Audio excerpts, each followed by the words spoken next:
IC 요원들이 시민권자 고등학생을 체포 구금하는 사건이 발생했습니다. 학생은 자신이 시민권자라고 수차례 밝혔지만 요원들은 타고 있던 자동차 유리창을 깨고 체포했습니다. 최근 정치인들에 대한 위협이 크게 증가하면서 신변 안전에 대한 두려움으로 의원직을 사퇴하겠다는 의원까지 나오고 있습니다. 의원들의 경호 강화를 위해 예산 지원을 확대합니다. 한국 국회에서 한인 2세들의 발목을 잡고 있는 선천적 복수국적법 문제 해결을 위한 논의가 있었습니다. 개선책으로 국적 유보 신고제 또는 국적 자동 상실제를 추진할 것으로 보입니다. SSN이 범죄에 활용됐다고 겁을 주고 개인정보를 탈취하고 송금을 요구하는 사기가 기승을 부리고 있습니다. 연방기관 요원을 사칭한 이메일이나 전화를 받으면 반드시 사기를 의심해야 한다고 경고했습니다. 한국에서 효녀의 상징으로 여겨지는 심청이와 그의 아버지 신봉사 그리고 뺑덕 어멈이 등장하는 고전 심청전이 뉴욕에서 새롭게 탄생합니다. K-뮤지컬의 글로벌 시장 진출 신호탄이 될 것으로 보입니다. 이상은 오늘의 주요 뉴스입니다. 시청자 여러분 안녕하십니까? KBN 뉴스입니다. IC 요원들이 시민권자 고등학생을 체포 구금하는 사건이 발생했습니다. 학생은 자신이 시민권자라고 수차례 밝혔지만 요원들은 타고 있던 자동차 유리창을 깨고 체포했습니다. 오리건 지역 매체 오리건 라이브에 따르면 지난 21일 오후 12시 30분경 오리건주 맥빈빌 고등학교 3학년에 재학 중인 17세 소년 크리스티안 히메네즈가 아버지의 차량을 운전하던 중 IC 요원들에게 둘러싸였습니다. 소년의 형의 진술에 따르면 당시 소년은 자신이 미국 시민권자임을 알렸지만 요원들은 그가 운전하던 차량의 창문을 깨고 소년을 차에서 끌어내 체포했습니다. 공개된 영상에는 소년이 자신은 미국인이라고 반복해서 주장하고 있지만 요원들은 계속 차에서 내릴 것을 요구했습니다. 체포된 소년은 사우스 포틀랜드의 구금센터로 이송돼 몇 시간 동안 그곳에 구금됐다가 그날 오후 7시경 석방됐습니다. 학교 측도 학부모들에게 보낸 메시지를 통해 소년의 구금 사실을 알리고 있습니다. 또 학생들의 사회적, 정서적 문제 발생에 대비하고 있습니다. 이 같은 사실이 알려지면서 지역사회 주민 수천 명이 거리로 나와 IC에 의한 부당한 체포에 항의했습니다.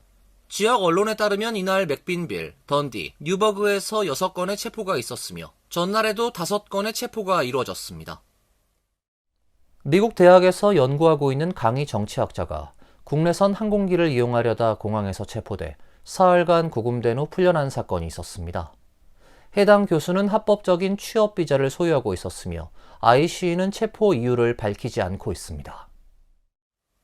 뉴욕타임스에 따르면 오클라호마대 중동연구센터의 이란 국적인 바이드 아베디니 교수가 지난 22일 워싱턴 DC에서 열리는 학회에 참석하기 위해 항공편에 탑승하려다 IC에 체포됐습니다. 아베디니 교수의 체포 이유는 확인되지 않았습니다. 아베디니 교수는 지난해 아칸소대에서 강의할 때 H-1B 비자를 발급받고 이후 오클라호마대로 적을 옮기면서 H-1B 비자 역시 트랜스퍼 절차를 밟고 있었습니다. 오클라호마대 중동연구센터 측은 아베디니 교수는 이란의 엘리트와 정치 세력을 연구해온 정치학자라며 완전히 합법적 체류 자격이라고 밝혔습니다. 교수는 구금 사흘 만인 24일 밤 풀려났습니다. SNS에 매우 고통스러운 경험이었다며 자신의 석방을 위해 도움을 준 대학과 학회 등에 감사의 뜻을 표했습니다. 도널드 트럼프 행정부 출범 후 이민자에 대한 단속이 강화되면서 IC는 합법적인 체류 자격을 갖춘 학생과 학자들의 체포가 잇따르고 있습니다. 지난 3월엔 반이스라엘 성향의 칼럼을 학내 신문에 쓴 튀르키예 국적의 터프치대 박사과정 유학생이 IC에 체포됐지만 이후 석방됐고 텍사스 A&M 대학에서 박사 과정을 밟으며 라임병 백신 연구를 진행해온 한인 영주권자도 체포돼 약 4개월 만에 석방됐습니다. 최근 정치인들에 대한 위협이 크게 증가하면서 신변 안전에 대한 두려움으로 의원직을 사퇴하겠다는 의원까지 나오고 있습니다. 의원들의 안전을 담당하는 하원 경비대는 경호 강화를 위해 예산 지원을 확대한다고 밝혔습니다. 인터넷 매체 엑시오스 보도에 따르면 윌리엄 맥팔랜드 연방하원 경비대장은 이메일을 통해 의원들이 자택, 지역구 사무실, 이동 중 경호를 강화하기 위해 매달 $20,000를 지원받을 수 있다고 밝혔습니다. 지난 9월 총격으로 숨진 청년 보수활동가 찰리 커크 암살 사건 이후 시범 프로그램으로 지원받던 금액의 2배에 달하는 지원금입니다. 또 의원들은 별도로 울타리, 출입문, 방탄, 강제 침입 방지 창문, 창살 등 자택 보안 시스템 설치 비용으로 2만 달러를 지원받을 수 있으며 해당 보안 시스템 모니터링 및 유지 비용으로 월 350달러를 받을 수 있다고 맥팔랜드 경비대장은 설명했습니다. 맥팔랜드 대장은 의원들이 모바일로 법 집행기관에 보안 경보를 보낼 수 있는 애플리케이션을 의원과 직계가족 1명에게 보낼 예정이라고 전했습니다. 이번 조처는 미국 사회가 정치적으로 극단으로 분열된 상황에서 정치인과 그 가족에 대한 폭력 및 살해 위협이 증가하고 있기 때문으로 풀이됩니다. 올 들어 미국 정치권에서 폭력과 살해 협박 등 위협이 계속되고 있습니다. 민주당 조시 샤피로 펜실베니아 주지사 자택 방화 사건과 미네소타 주의회 의원 부부 피살 사건도 있었습니다. 최근엔 트럼프 대통령 강성 지지자였지만 성착취범 제프리 앱스타인 사건 파일 공개 등을 놓고 트럼프와 갈등을 빚은 마조리 테일러 그린 하원 의원이 안전에 대한 두려움으로 내년 1월 사퇴하기로 했습니다. 제러드 골든 하원 의원은 자신과 가족들에 대한 위협을 이유로 내년 중간선거 불출마를 선언했습니다. 엑시오스는 의회 의원들을 겨냥한 위협이 수년간 증가세를 보이고 있다며 의회에서 의원직이 더 이상 위험과 어려움을 감수할 만한 가치가 없다는 정서가 확산하고 있다고 보도했습니다. 한국 국회에서 한인 2세들의 발목을 잡고 있는 선천적 복수국적법 문제 해결을 위한 논의가 있었습니다. 개선책으로 국적 유보 신고제 또는 국적 자동 상실제를 추진하겠다고 밝혔는데요. 실태 조사를 통해 재외동포의 입장에서 개정 의견 수렴을 요청했습니다. 지난 21일 한국 국회의원 회관에서 열린 선천적 복수국적 관련 국회 간담회에서 민주당 진성준 의원은 국적법 제15조 제2항을 개정해 대한민국 국적을 일시적으로 유보하는 국적 유보 신고 또는 국적 상실 보류 신고를 선천적 복수국적자에게 적용하는 대안을 제시했습니다. 국적 유보 신고 제도는 외국 국적을 취득한 때부터 6개월 내 대한민국 국적 보유 의사를 신고하지 않으면 해당 외국 국적을 취득한 때로 소급해 대한민국 국적을 상실하게 하는 제도입니다. 현재 혼인, 입양, 인지 등으로 외국 국적을 자동 취득한 사람에게 국적 유보 신고가 가능하게 돼 있는데 여기에 외국 출생, 거주자인 선천적 복수국적자를 포함시키는 쪽으로 개정 방안을 검토한다는 것입니다. 진성준 의원은 법무부에 제15조 등에 대해 해결되지 않은 부분을 손질하고 재외동포청엔 재외동포의 실태 조사를 실시해 재외동포의 입장에서 개정 의견을 수렴할 것을 요청했습니다. 이날 간담회에 발제를 맡은 전종준 변호사는 이민 1세는 미국 국적을 취득하면 국적법 제15조 1항에 의해 한국 국적이 자동 상실되는 반면 해외 출생의 2세를 선천적 복수국적자로 만드는 것은 단일 국적주의의 모순이라고 지적했습니다. 또한 2020년 9월 헌법 불합치 결정 이후 국회는 현행 예외적 국적이탈 허가제를 통과시켰으나 이는 국적이탈 신고제에서 허가제로 바꾼 것으로 피해 구제가 아닌 계약이라고 비판했습니다. 이날 일본에서 온 미카 요시카와 박사는 한일 부부 사이에 태어난 한국계 선천적 복수 국적자가 일본 공직 진출 시 받게 되는 불이익을 사례별로 설명해 선천적 복수 국적 문제가 재미 동포만의 이슈만이 아닌 일본에서도 문제가 되고 있다는 점을 설명하기도 했습니다. 시니어의 SSN이 범죄에 활용됐다고 겁을 주고 개인정보를 탈취하고 송금을 요구하는 사기가 기승을 부리고 있습니다. SSA는 산하직원 또는 연방기관 요원을 사칭한 이메일이나 전화를 받으면 반드시 사기를 의심해야 한다고 경고했습니다. CNBC 뉴스에 따르면 사회보장국 산하 감사관실 또는 연방기관 요원을 사칭한 이메일을 통한 사기가 기승을 부리고 있습니다. 특히 OIG는 사기범들이 60세 이상 시니어를 집중적으로 겨냥하고 있다며 범죄 연루 통보 등 수상한 이메일을 받을 경우 의심해야 한다고 당부했습니다. 사기범이 불특정 다수에게 보내는 이메일 제목은 사회보장 계정에 문제가 감지됐다로 알려졌습니다. 이메일엔 당신의 사회보장 번호가 범죄에 활용돼 24시간 내 정지될 수 있다며 문제를 즉시 해결하지 않으면 형사처벌을 받을 수 있다는 내용이 담긴 것으로 전해졌습니다. 사기범들은 수신자를 속이기 위해 그럴듯한 감사관실 서류 양식도 첨부합니다. 이후 사회보장국 감사관이나 연방기관 요원을 사칭한 발신자는 사회보장번호 범죄 활용, 개인정보 도용, 컴퓨터, 전자기기 해킹 피해 등을 언급하며 공포감을 조성한 뒤 빠른 해결을 해야 한다고 압박합니다. 사기범은 이메일에 안내된 전화번호로 피해자가 연락을 하면 문제 해결을 빌미로 민감한 개인정보를 요구하거나 추적이 어려운 방식의 송금을 지시합니다. 이 과정에서 사회보장국 직원의 실제 이름 등을 사용해 피해자의 의심을 피하는 것으로 알려졌습니다. FTC에 따르면 지난해 정부기관 사칭 사기 피해액은 전년보다 25% 증가한 125억 달러에 달했습니다. 60세 이상 시니어 가운데 $10,000 이상 피해를 본 사례도 4배나 늘었습니다. 사회보장국은 정부기관은 이메일이나 문자로 개인정보를 요구하거나 문제 해결을 위한 웹사이트 접속을 유도하지 않는다며 사회보장국은 가입자에게 우편이나 공식 계정 알림을 통해 정식으로 연락한다고 밝혔습니다. IRS가 팁 소득 비과세 조항에 대한 집행을 사실상 완화하면서 더 많은 근로자가 혜택을 받을 수 있게 됐습니다. IRS는 일부 서비스 업종 종사자들이 공제 대상에서 제외되는 내용을 규정한 법 적용을 잠정적으로 유예한다고 밝혔습니다. 따라서 공제 대상에서 제외됐던 SSTV 종사자들이 더 큰 소득 공제를 적용받아 내년 세금 보고에서 환급을 받을 수 있게 됩니다. 앞서 IRS는 팁 소득 공제를 적용받을 수 있는 직업군을 공개했지만 여기엔 의료, 법률, 공연예술, 스포츠 등 특정 업종 종사자는 공제 대상에서 제외된다는 제한이 있었습니다.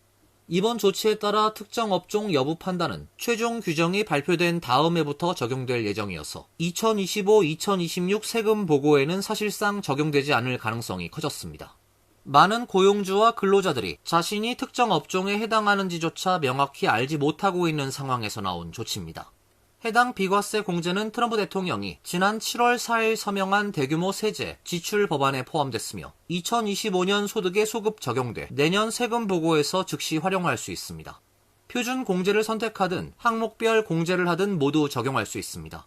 공제 한도는 팁으로는 최대 $25,000가 소득 공제되며 개인은 소득 $150,000, 부부는 $300,000부터 단계적으로 축소됩니다. 오버타임 공제 계산과 관련해서도 IRS는 근로자들이 복잡한 법 규정 대신 월급 명세서를 기준으로 계산할 수 있도록 허용했습니다. 다만 연방법 기준으로 의무화된 오버타임 수당만 공제 대상입니다. 항공, 철도 등 일부 업종은 다른 노동법 적용을 받기 때문에 개별 근로자가 자신이 해당하는지 알기 어려울 수 있습니다. 뉴욕시가 앞으로 노점상 라이선스 수를 대폭 늘리는 방안을 추진 중인 가운데 소규모 상점 업주들의 반발이 날로 커져 변수로 떠오르고 있는데요. 우후죽순으로 드러난 노점상들에게 적절한 라이선스를 주고 제대로 된 감독을 하겠다는 방식으로 설득할 전망이라고 밝혔습니다. 경제매체 크레인스 뉴욕에 따르면 뉴욕시 노점상 수를 확대하는 내용이 담긴 조례안은 뉴욕시 의회에서 상당수 지지를 확보한 것으로 알려졌습니다. 2년 전부터 추진됐던 이 조례안은 현재 뉴욕시 의원 51명 중 31명이 지지를 표명했습니다. 에이드리언 아담스 뉴욕시 의장이 본회의 안건으로 올려 표결에 붙일 경우 시의회를 통과할 것으로 보입니다. 조례안에 따르면 뉴욕시 노점상 집행 담당 부서는 내년 7월부터 일반 식품 노점상 라이선스를 매년 약 4,000개씩 추가할 수 있습니다. 일반 노점상 라이선스는 매년 2,100개, 별도 감독이 필요한 식품 라이선스는 2,000개씩 발행 가능합니다. 시의회는 망명 신청자가 대거 유입된 이후 뉴욕시 노점상 수가 폭발적으로 늘자 라이선스 발급을 늘려 양지로 끌어내 관리할 필요가 있다고 주장해왔습니다. 현재 뉴욕시에서 발급된 식품 노점상 라이선스는 약 7,000개로 제한돼 있는데 실제 노점상 수는 25,000개에 가까운 것으로 추정되고 있습니다. 그러나 뉴욕시 소매업체들은 노점상 확대 조례안에 반대하고 있습니다.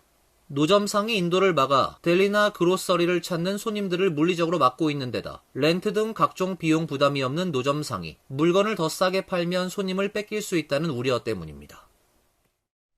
한국에서 효녀의 상징으로 여겨지는 심청이와 그의 아버지 신봉사, 그리고 뺑덕 어멈이 등장하는 고전 심청전이 뉴욕에서 새롭게 탄생합니다. K-뮤지컬의 글로벌 시장 진출에 신호탄이 될 것으로 보입니다. 한국의 고전 심청전을 현대적으로 각색한 창작 뮤지컬 블루블라인드가 뉴욕 무대에 오릅니다. 뮤지컬 배우 박혜미 씨가 제작 감독하는 블루블라인드는 지난 2023년 한국 무대에서 처음 공개된 창작 뮤지컬입니다. 지난해 11월 뉴욕 쇼케이스에서 큰 감동을 선사하며 무대 예술 관계자들에게 극찬을 받았습니다. 한국을 대표하는 뮤지컬 배우 박혜미 씨는 블루블라인드는 한국 고전 심청전을 현대적 판타지 형식으로 각색한 작품이라며 K-뮤지컬의 가능성과 우수성을 널리 알리는 공연이 될 것이라고 밝혔습니다. 고전 심청이라는 작품을 각색을 했어요. 그래서 조금 더 25년에 맞는 지금의 젊은 여자의 모습을 보여주고 싶었거든요. 그래서 예전의 청이가 아닌 지금의 독립적이고 주체적인 여성상을 보여주려고 그림을 좀 만들었고요. 이번 공연엔 브로드웨이 실력파 뮤지컬 배우들이 출연해 한국적 서사를 바탕으로 한 감동적인 효와 사랑의 스토리를 관객들에게 선사합니다. 그 안에 분명한 거는 효가 있다는 거, 효와 그다음에 로맨스, 사랑, 그리고 판타지, 이 세 가지가 합쳐진 서사가 커요. 그래서 대형 판타지 뮤지컬이라고 얘기할 수도 있죠. 공연은 오는 30일 오후 5시, 12월 2일 오후 7시, 맨해튼 42가 로리비치만 극장 무대에 오르며 12월 4일 오후 7시에는 맨해튼 이스트 빌리지에 위치한 바워리 일렉트릭 극장에서 공연합니다. 이어서 간추린 소식입니다. 한인 2세인 마이클 박 연방항소법원 판사가 모교인 프린스턴대의 동문지의 커버를 장식하며 유력한 대법관 후보자로 급부상하고 있다는 평가를 받고 있습니다. 매체는 커버 스토리 기사에서 정당을 초월해 많은 이들이 마이클 박 판사가 연방 대법관이 될 가능성이 충분하다는 데 동의한다며 언젠가 아시아계 최초로 연방 대법원에 진출할 것이라고 보도했습니다. 이에 대한 근거로 블룸버그로는 박 판사가 트럼프 대통령의 대법관 후보자 명단에 오를 가능성이 높다는 보도 기사와 박 후보가 적임자라고 언급한 세뮤얼 알리토 연방 대법관의 말을 인용했습니다. 박 판사는 지난 2019년 미주 한인사회 역사상 두 번째로 연방항소법원 판사가 돼 뉴욕 맨해튼 제2순회항소법원에서 근무하고 있습니다. 범죄 용의자 추격전을 벌이다 역주행을 하던 경찰 차량에 정면으로 들이받쳐 중상을 입은 한인 여성 김용미 씨가 경찰 및 카운티 정부를 상대로 소송을 제기했습니다. NBC 보도에 따르면 김 씨는 지난 2021년 범인을 추격하는 경찰차에 자신의 SUV 차량이 정면으로 들이받쳐 크게 다쳤으며 사고 발생 4년이 지난 지금도 부상으로 인한 건강 문제로 어려움을 겪고 있습니다. NBC4가 입수한 대시캠 영상엔 사고 당시 경찰 순찰차가 도로를 역주행하면서 김 씨의 SUV 차량과 충돌하는 순간이 그대로 담겨 있습니다.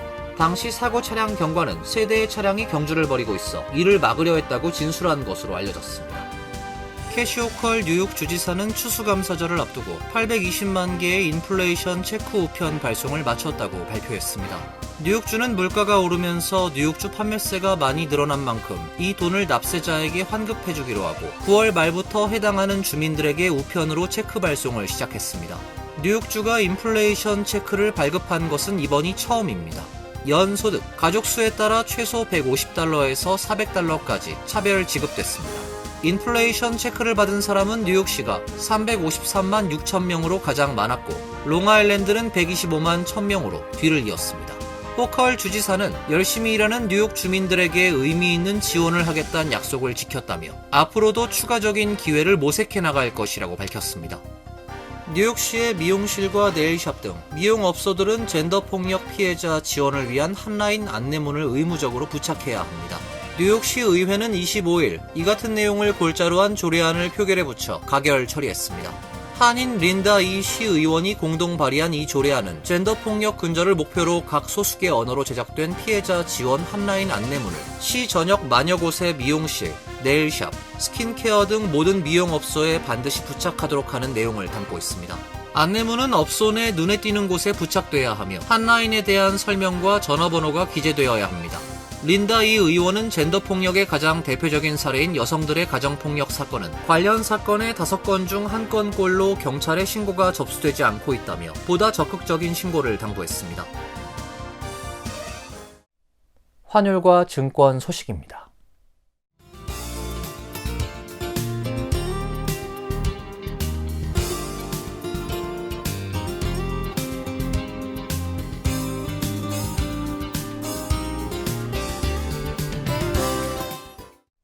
이어서 날씨입니다. 내일은 대체로 맑은 가운데 추운 날씨가 이어지겠습니다. 낮 최고 기온 43도, 섭씨 6도, 밤 최저 기온 32도, 섭씨 0도로 예상됩니다. 토요일은 맑고 화창한 가운데 추운 날씨가 예상됩니다. 일요일은 흐린 가운데 비가 예상됩니다. 이상으로 KBN 뉴스를 마칩니다. KBN과 함께 즐거운 시간 되시길 바랍니다. 동부 최대 한인방송 KBN이 제작하는 KBN 뉴스는 웹사이트 mykbn.com 그리고 유튜브와 페이스북에서 다시 보실 수 있습니다. 좋아요, 구독, 알림 설정은 뉴스 제작에 큰 도움이 됩니다.